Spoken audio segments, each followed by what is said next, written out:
get out there and talk to some people, it helps a lot, especially if you can like kind of break away from, like you said, the circle of people that you talk to at the track at every event. I think that's definitely a good start. And as someone who used to take sponsorship requests and now makes sponsorship requests, if that is kind of the thing that you're after, the most important thing is to have something to offer.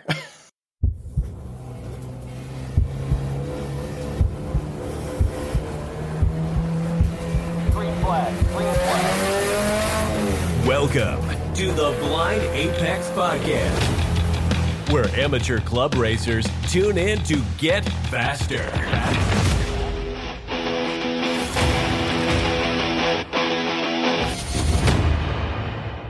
On this episode of the Blind Apex Podcast, I want to talk about car culture in general, but sort of how it impacts or could impact the motorsports community.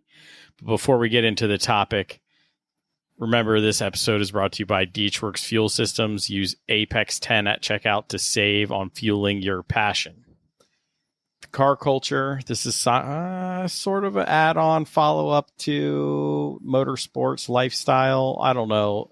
It crosses streams, Ghostbusters style. So joining me is a returning guest.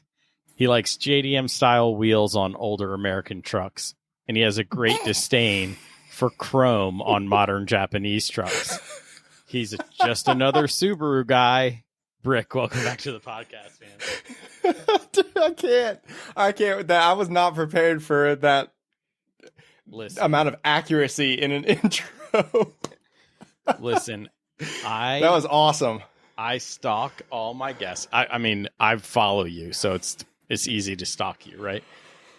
Right, I try. I'm professionally stalked. Right. I mean, you put yourself out there, so let's be stalked, right? I do too. Yeah, exactly.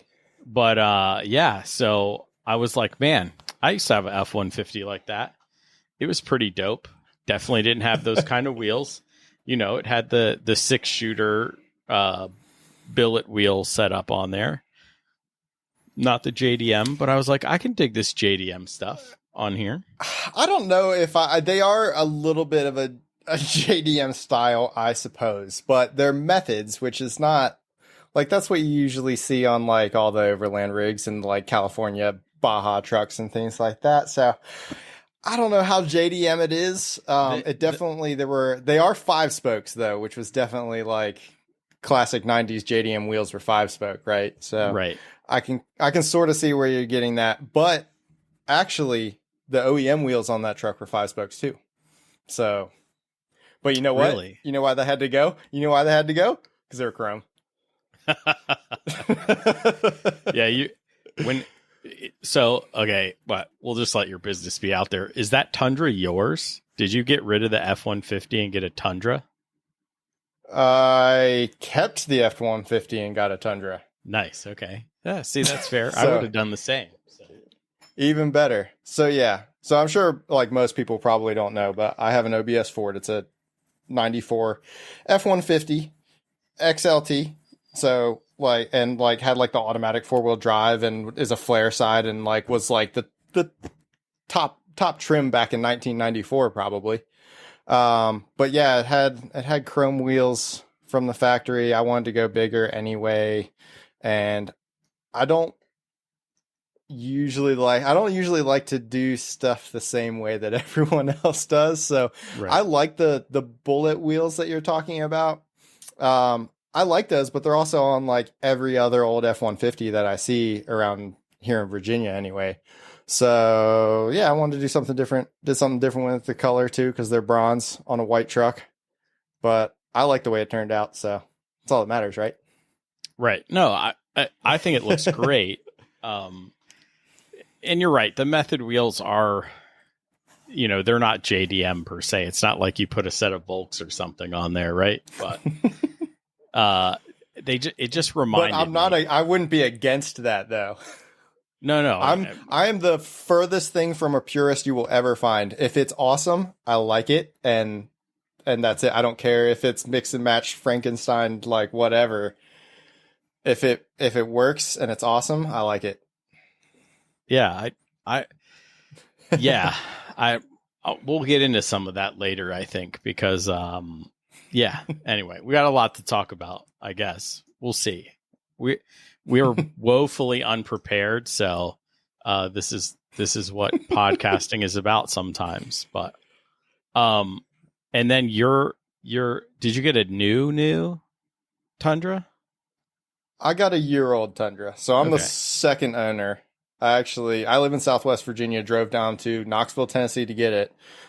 This is actually what I sold my WRX for in preparation for getting this truck a year ago. Oh, wow. Okay. Cause we just needed, the F-150 does well enough. I daily drove it for a while, but I needed a newer car that was more family friendly and could be our new trip vehicle and things like that. And my wife Jess got the last new car, so it was my turn to get a new car, I guess. But yeah, so that truck took me a long time to find because I'm very particular, especially when it comes to cars. So I was looking for, it's Lunar Rock. I was looking for that specific color. It's just an SR5, but it has the TRD off-road premium package. So it has like almost everything a limited would have, which is kind of nice. So like the faux leather Softex seats and the big screen and all that stuff, which wasn't necessary, but was nice to have. But basically Lunar Rock and TRD off-road package was the two things that I needed, and a dark colored interior because we have a child. And 4-wheel drive because Virginia. Yeah, of course. I can't get a 2-wheel drive truck, man. Well, so much like my Tundra, your Tundra had some chrome on it. So not anymore. How are you solving that issue? There's a Amazon company. Sorry, I forget what it is, but they make, it turns out damn well paint matched rattle cans. Okay. So yeah, I just, probably a lot of the 2022 up Tundras have what they call the mustache, which is the grill surround trim. And on a lot of them, that is just like plastic and chrome and nasty looking. Yep. So it changes the look of the truck if you paint that body color. So that was the first mod to that thing. And there's also 2 little patches of chrome on the back bumper that had to go too, but those just got painted black. So I'm happy with it. It turned out pretty well for a rattle can job. Obviously it's not as good as, the paint from the factory, but the alternative was spending I think $500 or something to order like new pieces that were actually properly paint matched. So I was like, $50 on Amazon. Couple hours work, we'll get the job done. You still got that can left over in case you take a rock to your rattle can? No, I used every bit of it to do that trim. So if I have any advice for anyone looking to do that, is get 2 of those if you're going to do that much trim. That's fair. No wonder you couldn't color match the back. But I could always get some more. The plan was never to color match the back. The rest of the bumper, other than these 2 little patches, was black. So I just matched it to that, and I think it looks good. My rear bumper has some oops, I missed the trailer marks and some other stuff, so I don't really care. What year Tundra do you have? 08. I have Nice. old V8. So. The first year of the second gen. No, it's the second year. Was it second? They started. I thought it was 2008. Was it 2007? No, it was 7. Oh, I don't know what I'm talking about then. It's a Toyota truck thing, Wait, you have me on this. You have me on this podcast because I'm a car expert. I think you made a mistake. Well, that's fair. Most of my guests would claim that I made that mistake multiple times already, so it's all right. Fair enough. So in February, well, actually, we probably talked in January, but it came out in February. I had you on with Matt, and you talked me into MXM that I haven't purchased yet because my car isn't running right yet. So I keep throwing money at making it run before I collect better data. But it's still on my list. That checks out for sure. Yeah, this is the race car life. it is. It's the car doesn't run, so other things you want go on the back burner. But what have you been up to since February? Well, shortly after I was on the podcast the first time, I ended up leaving AIM. So big sad there. That was actually, I really liked that job. Mm-hmm. So it wasn't the easiest decision to do, but it was just, kind of time for a change sort of thing, and the right opportunity came along. So yeah, left AIM Sports pretty soon after that and started. So stop emailing him about AIM stuff. Yeah. If you're trying to email Bryc at AIM Sports, I have bad news for you. Right. I still get plenty of people like message me on Facebook and stuff, like asking AIM questions and stuff like that. I usually try to help them. Usually try to still help the AIM guys and the bosses, Mike and Mike, out when I can. But yeah, shortly after being on the podcast, I switched to working for a company called Subi Events full time. And that is the company behind Subi Fest, Boxer Fest, and Wicked Big Meat. And there's actually 4 Subi Fest events, but so we have 6 total events right now. But basically, we do very large Subaru enthusiast festivals. Okay. So I started volunteering at Boxer Fest in 2014. So I've actually worked for that company for over 10 years now. I was just doing it on the side for a long time. But now have a full-time position. I'm actually the 3rd full-time employee at that very small company. We have a core team of, a lot more than that, probably maybe 13, 14, 15 people. Mm-hmm. But the majority of those people are just, people that get paid to do the events and have been doing them for a while and know what they're doing, travel around to all of them. But the majority of them are doing it still as a side thing. But yeah, so I'm the sponsor manager, and I am also the community engagement manager, which basically means I handle anyone who has a booth at these events. Okay. So let's talk more about these events, because I think obviously the listeners of this podcast are deep down the motorsports part of car culture, but what goes on at these events? I'm assuming like car shows and stuff, but explain them to me, please. I think like Forza Horizon Festival. It's a bit of everything. So, fun fact, we are actually classified as a motorsports event a lot of times because we have autocross and pro driving demos going on. So we actually have Subaru of America is pretty heavily involved with the events, although still a separate entity. But they bring out a huge activation trailer that has like really high tech sim rigs, all kinds of gear and stuff. They usually have a couple cars on display from their kind of museum pieces, if you will. Some blasts from the past, some old school stuff that they bring out. And then they also usually will have some of the new stuff that's coming out. They've also unveiled quite a few new like models and trims and stuff at these events, which is pretty cool. And then also Subaru Motorsports USA is usually coming out too. And, it varies from event to event, but we'll usually have Bucky Lassick at all the events for the most part. Mm-hmm. So in the motorsports world, I don't know if a whole lot of people know who Bucky Lassick is, but look him up if you don't know who he is, because he's a rad dude. Multiple X Games, vert gold medals, and I don't know how many, but was on Tony Hawk Pro Skater and stuff, and then switched to driving Subarus. So right. He at one point was one of their drivers on the rallycross team, And now he's kind of more exhibition driver for them. But he comes out to all the events, which is really cool. Sometimes we're lucky enough to get Travis Pastrana. He obviously has a ridiculously packed schedule, and so do the cars that he drives.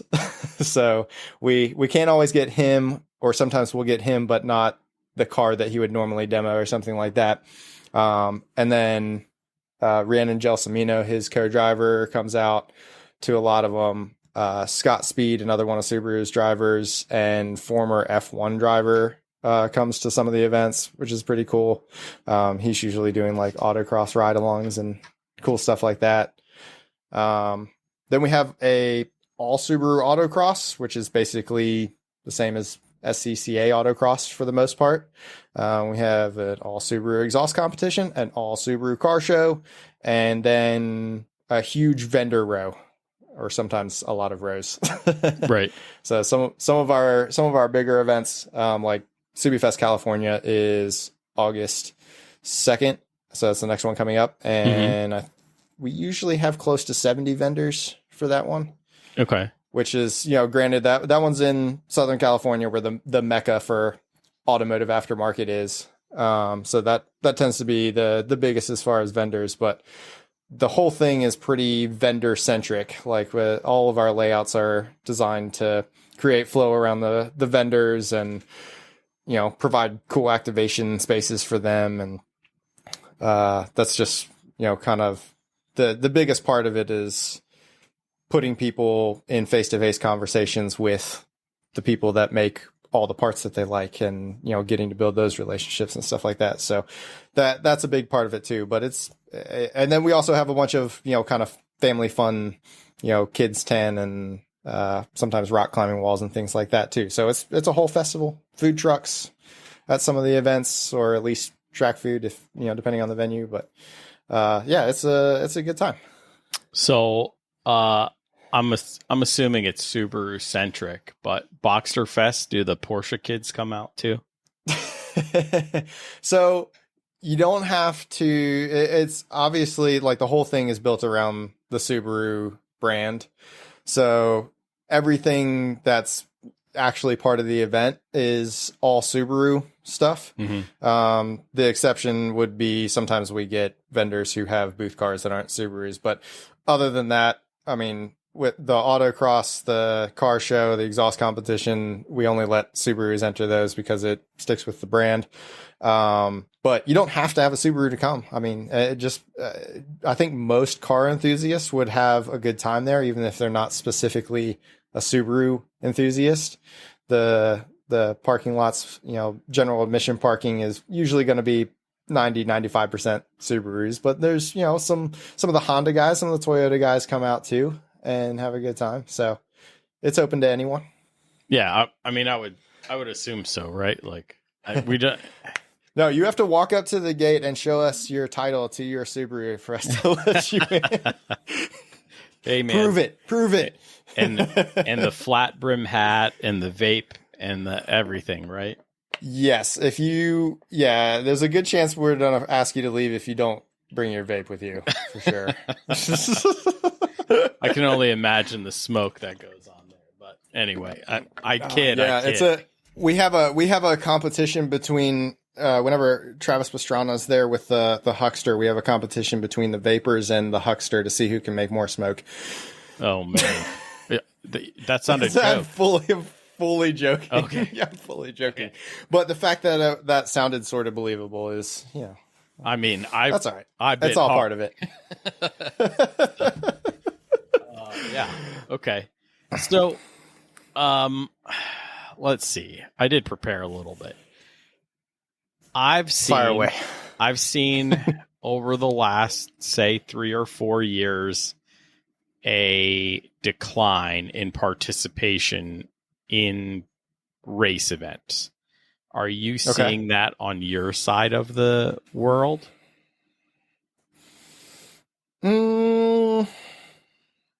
I don't know that I've gotten that feeling necessarily.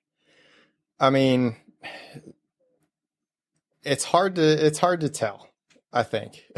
Okay. Like, it didn't, when I was working for AIM, I was going to a lot of races to do trackside support. And it just kind of seems like it ebbs and flows with different series. Right. Like whenever, one series is starting to lose attendance, it's because people are going to a different one, or, something along those lines is kind of more the impression that I get. Mm-hmm. But there are definitely, because I think I know what you're getting at. There are definitely a lot of people that think it's less obtainable than it actually is. Yeah. But would you agree with that? I would. I think, but there's attrition, right? So some folks retire, some folks age out, some folks budget out, right? And right. To me, recently, it just seems like it's all coming to a head, and it's not everywhere, right? Like the money's still flowing through certain organizations, through certain series. But it's widespread enough, that some organizations are changing their business models. So I just didn't know whether you were seeing it on your side where you have more of this festival life. Now, the successful festival motorsports organizations tend not to have bad festivals. So, well, yeah, I mean, so I think there's definitely some of those type of things that's on the come up. I guess the easiest thing to compare against would be something like Grid Life or Hyperfest, though.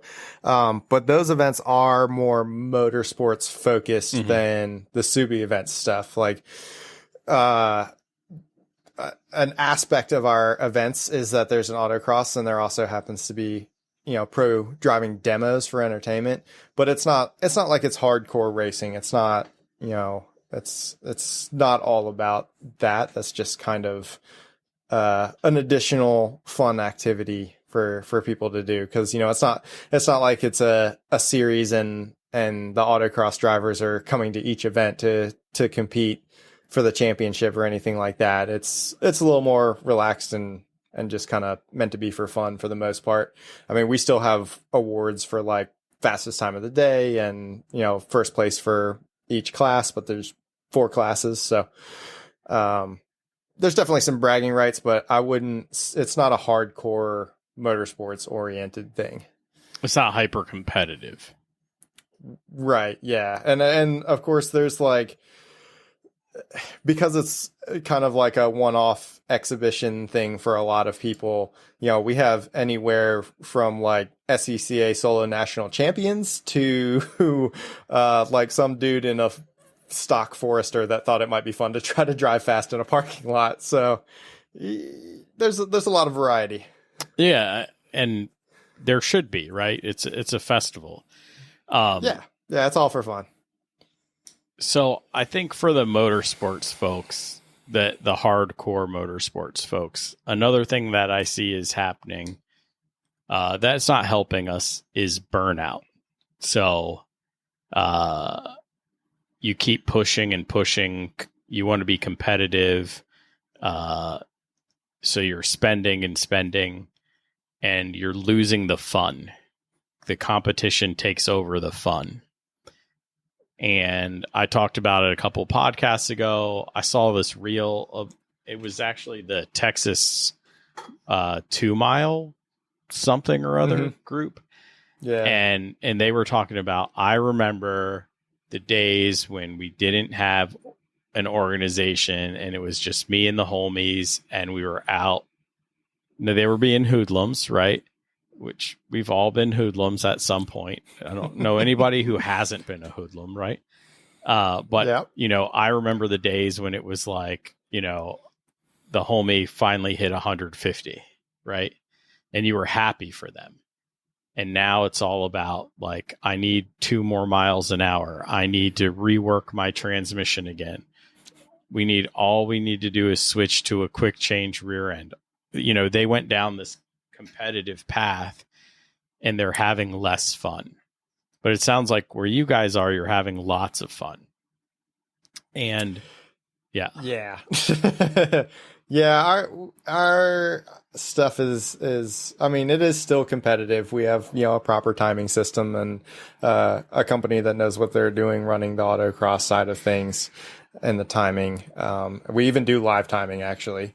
But and I mean, granted, I don't, being the sponsor manager, I'm most of the time like in the event, not usually socializing with a bunch of the autocrossers. So maybe it is more competitive than I think it is. I mean, anyone who's doing that is probably going to be somewhat competitive, but for the most part, like I said, it's not for a championship. The entry fee is very cheap for a motorsports event. I mean, I guess probably similar to what you'd pay for CCA autocross, but very cheap for motorsports. So I don't think anyone is just absolutely going crazy in there for a competitive edge. Right.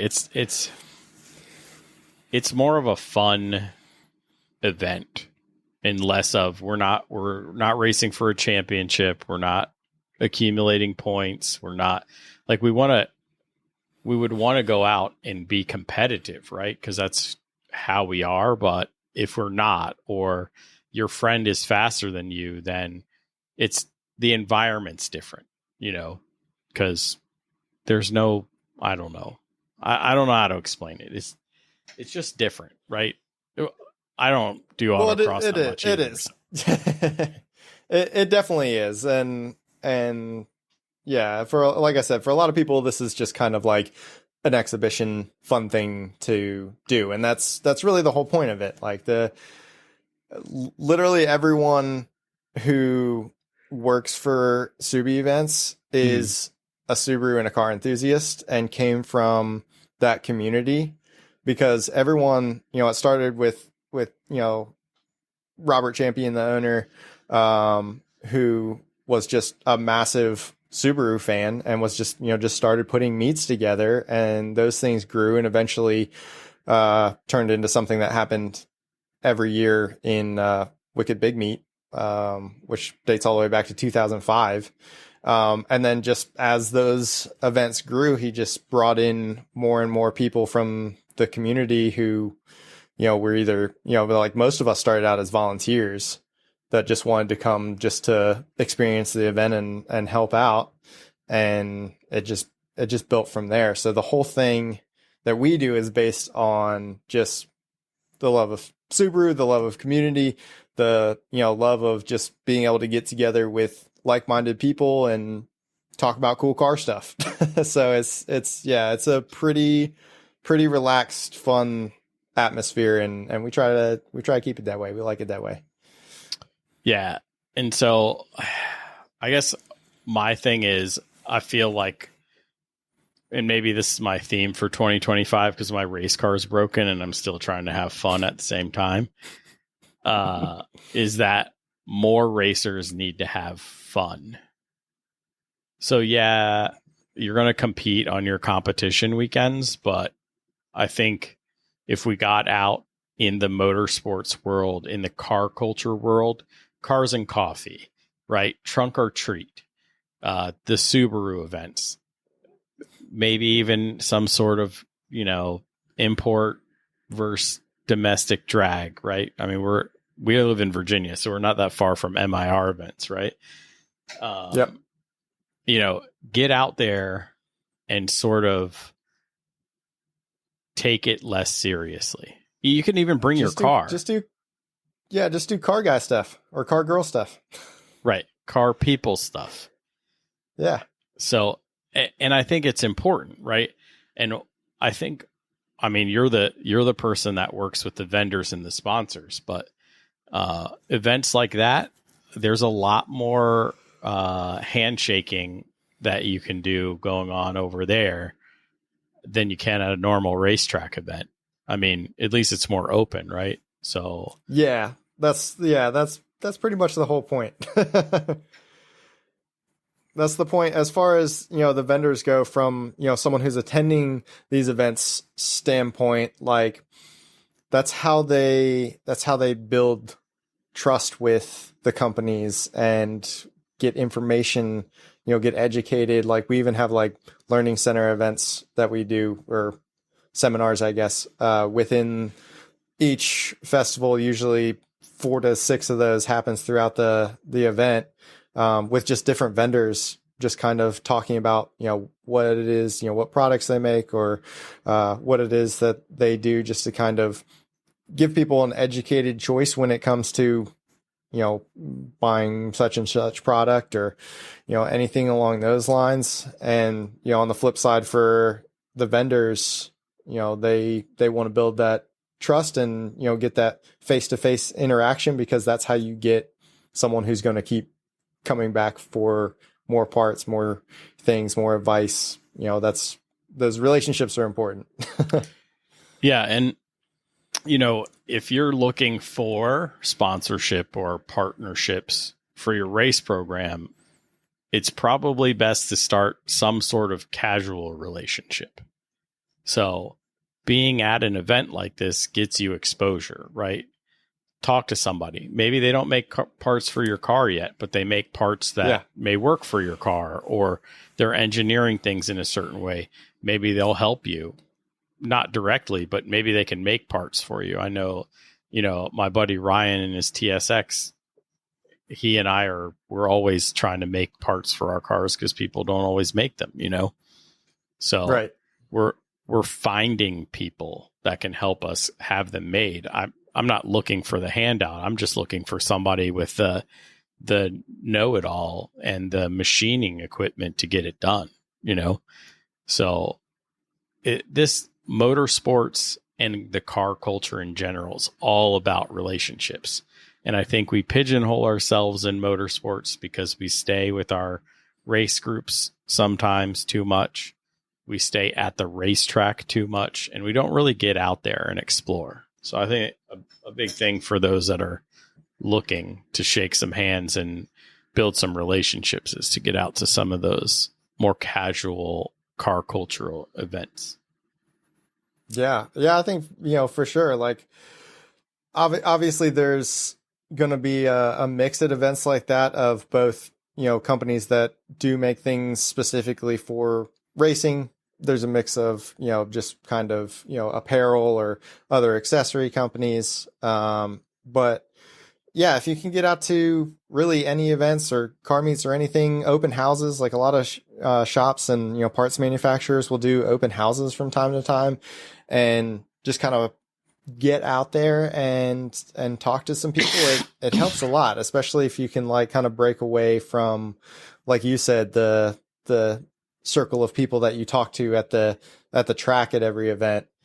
I think that's definitely a good start. And as someone who used to take sponsorship requests and now makes sponsorship requests, Yep. If that is kind of the thing that you're after, the most important thing is to have something to offer. So a lot of times, people with 1,000 followers on Instagram will just be like, hey, I'll tag you in posts. Well, that's nothing. Anyone can do that. You got to have, something unique that you bring, or be able to help with development in some way, or, you got to do something to make yourself marketable and not just asking for free stuff. Yeah. Set yourself apart, build relationships. If you can make a sponsor deck, definitely do that. Cause that's one of the biggest things now that most companies would ask for if you're asking for sponsorship is, hey, let's see your sponsor deck. If you don't know what a sponsor deck is, look it up, because you should have one if you're trying to get sponsored. Yeah. I have something much different than a sponsor deck, and I'm sure not letting that out right now, but I'll send it to you after the podcast, and you can give me a critique on it over time. If you can think outside the box, even better. Yep. Yeah. Oh, it's outside the box. Anyway, it's in a whole other shape. Sort of, but yeah, it's not a deck. So, but I've heard and read that building the relationship first, you got to use some of the parts before you can start really reaching out. You don't want to be blind. And then also when you go to ask for it, you need to lead with what you can do, and really tagging people on a post is nothing, right? Like, when I worked for AIM, you would have been surprised in 1,000, how many of that type of requests we got. I mean, but 1,000 people on Instagram is almost nothing these days. Actually, I don't even think the podcast has 1,000 people on Instagram. Let me check real fast. But, well, you know, I mean, that's just a generalization, but you know what I mean? Like, yeah. Oh, if there's not something, if you're seeking sponsorship from a company, number one, build a relationship first. Number two is have something that no one else is offering that they can't get somewhere else better, cheaper. Because or at the very least, be incredibly professional. Like, have, you know, even if you don't have a ton of followers or, you know, a bunch of subscribers on YouTube, the stuff you put out there make really good. Your, you know, whatever analytics you supply or something, make sure you know what you're talking about. Yep. Don't just be like, oh, I'll make posts. I don't know how we got on this tangent about sponsorship. I think I steered us that way accidentally. It's fine. But yeah, I mean, I have a podcast about it because James from IPG came on to talk about, from his perspective as a shop that does work with people. He works with my race program, you know, and how they expose or what they see and what he thinks you should do. So your input, it parallels it, but also gives a little different. He doesn't actually care about your followers on Instagram. So, but yeah, it also, for sure. Like, if you can figure out what the company's goals are, or what it is that they don't have a lot of, or what they're missing, and see if you can fill that role. Yep. Right. Absolutely. So earlier you talked about, you know, you like to be different. So I have a question for you. Do we have to respect all builds? No, of course not. Okay. What? Everyone is entitled to their own opinion. But I'll say this though, that doesn't mean just be rude to people about something they put a lot of work into. Yes. Like, everyone is entitled to their own opinion. Most people, especially in the car world, are very opinionated, myself included. Yep. But I'm not going to car meets and, you know, finding the owner of a car and being like, this is stupid, why'd you put that on there, kind of thing. Like, you know, if that's what people want to do and that's what they want to waste their money on, then go for it. Yeah. I want to waste my money on my own stupid stuff, and you go waste your money on your stupid stuff, and everybody will be happy. Yeah. See, I think the calling out and I mean, but I get entertained by the memes. But when you like take a picture at Cars and Coffee and then use it as a meme, you know, when it's got every AutoZone, you know, O'Reilly's vent, all of them on the car somehow, like they stuck everything on with double-sided tape, and you know, that's their bad. And I'm saying, like, I mean, don't be like just mean to people just for the sake of being mean to people, right? But I mean, there's definitely funny memes out there too, and I'd be lying if I said I had never made fun of someone's car for some modification that they did to it. But I mean, people also got to be, you know, don't take yourself so seriously. You know, yeah. There's stuff that I've done to cars that I know people have made fun of, and that's fine. I mean, just earlier we were making jokes about the Subaru community vaping and having flat brim hats, and that's true and also funny. So even though I'm part of that community and don't vape and own very few flat brimmed hats, I have some. I mean, for a while, it's all you just buy. it's just not that serious. Like, if someone doesn't like your car, so what? Who cares? So It's not their car. Do Right. what you like. and you don't have to call them out on it, right? Like you can just be like, okay, that's interesting. That Yeah. it'd be something to talk At least about. not to their face. Right. not to their face. But the other thing is, I've been to some Cars and Coffee and some like Trunk or Treat events, and I've hung out with some old school, like tubbed old muscle car guys, right? And I have my poor Civic there. Okay. They're handing out candy. I'm handing out packs of baseball and football cards, right?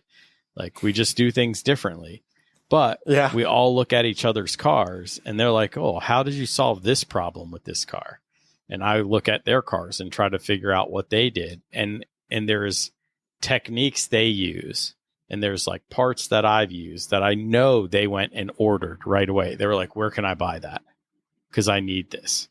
And I've been doing this stupid solution for so long, right? My steering wheel button setup, which isn't fully installed, but the bones are there, came from the drag racing world because it was better, So There you go. So I think the moral of that story is no, you don't have to like everything that everyone does to their car, but look at stuff with an open mind.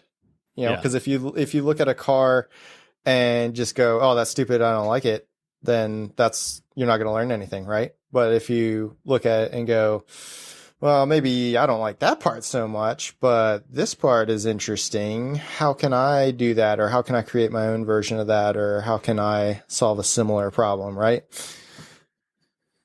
Yeah. So I'll tell you the car that it came out of.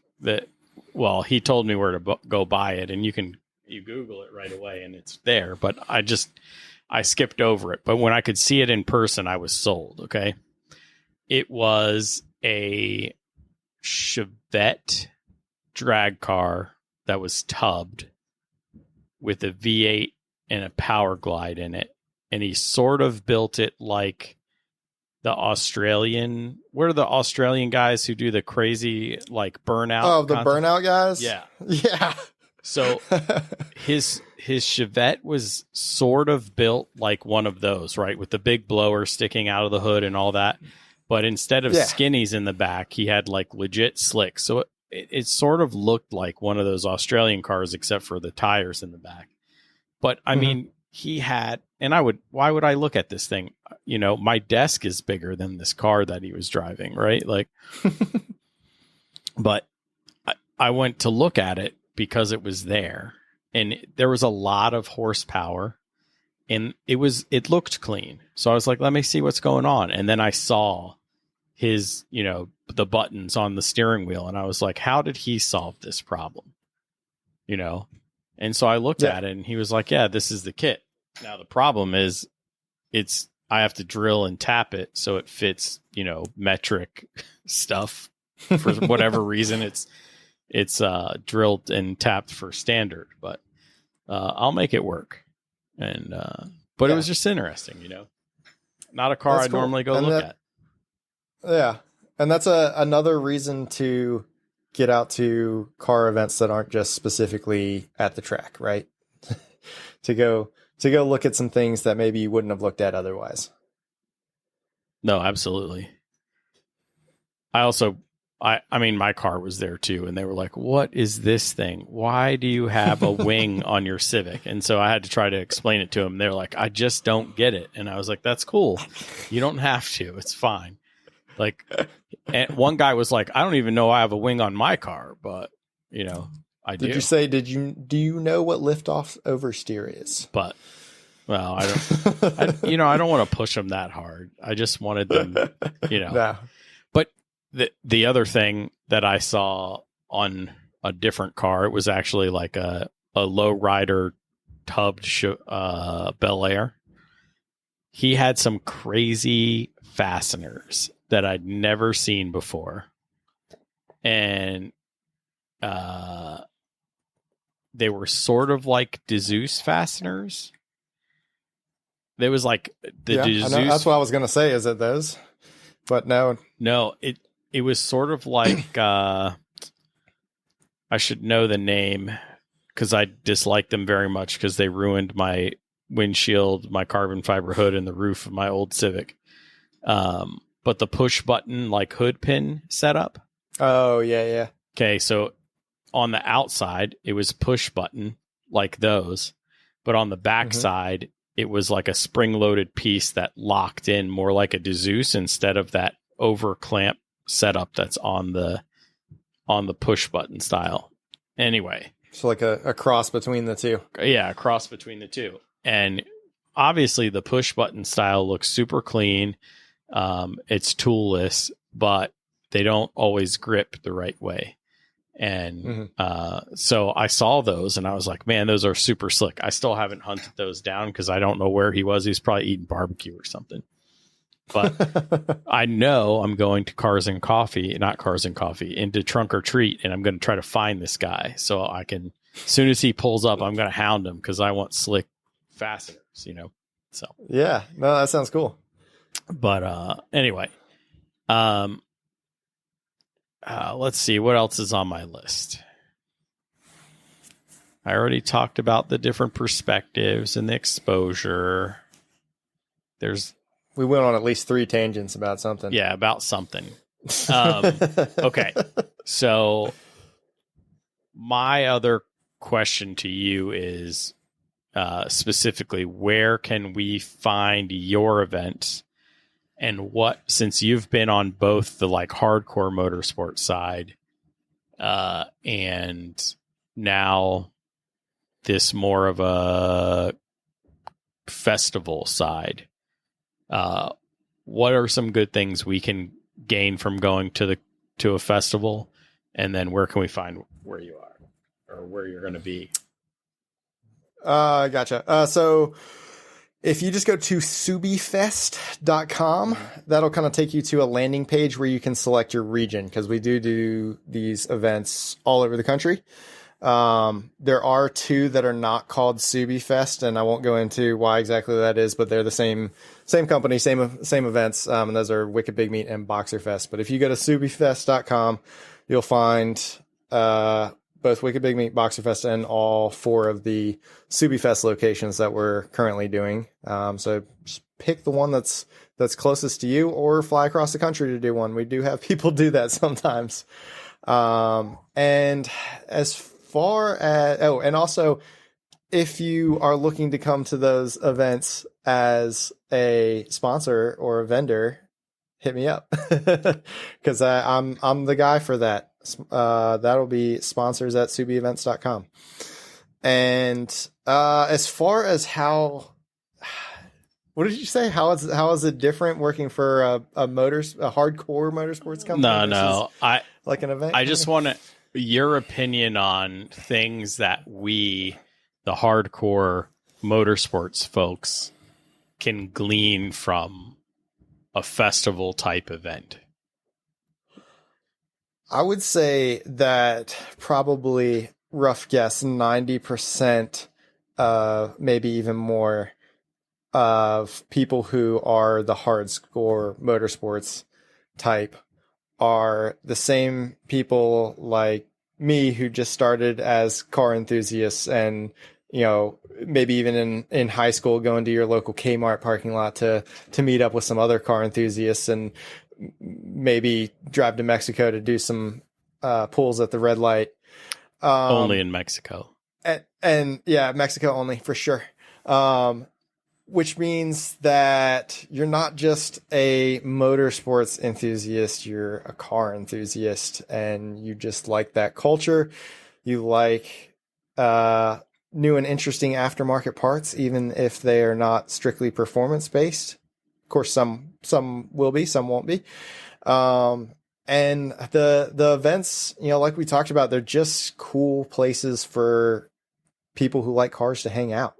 And like we said, it is, our stuff is Subaru specific, but we're all still one big family here. Yeah. So even if you're not a Subaru enthusiast, or or, if you are, you will especially like it. But if you're not, it's still a good time. Like if there was some other company that was doing this, I would probably go if there was one near me, even if it wasn't specifically for a brand that I owned or, something along those lines, just because it's a good time to, hang out and see what's going on in the car community. We also, I don't think I mentioned this before, but we invite, a bunch of local clubs in the area for each event out to have a booth and, do some promotion within the community and, promote the event, promote their club and, participation in the things that they do, their meets, some of them do community outreach stuff.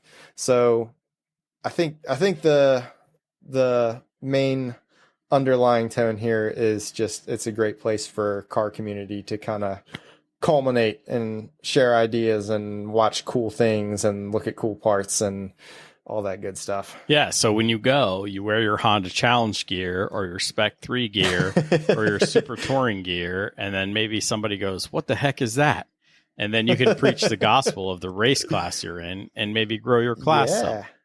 So there you go. Yeah. And I was going to say the inverse is also true, that, in coming to an event like that, you might find and talk to some people that are interested in getting into more of the hardcore motorsports type scene, but don't really know where to start and just needed someone to kind of point them in the right direction. So you might make some good connections that way and help some other people out who are trying to figure out how to do it.